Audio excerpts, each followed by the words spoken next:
National Weather Service in League City has issued a severe thunderstorm warning for east central Harris County until 5:15 p.m. At 4:37, a severe thunderstorm was located over Lake Houston Dam or near Barrett, moving southeast at 15 miles an hour.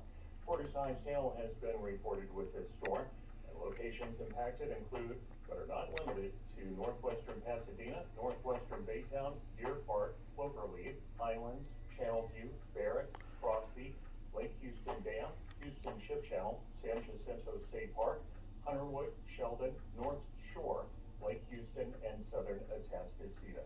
Again, the National Weather Service has issued a severe thunderstorm warning for east central Harris County until 5:15 p.m.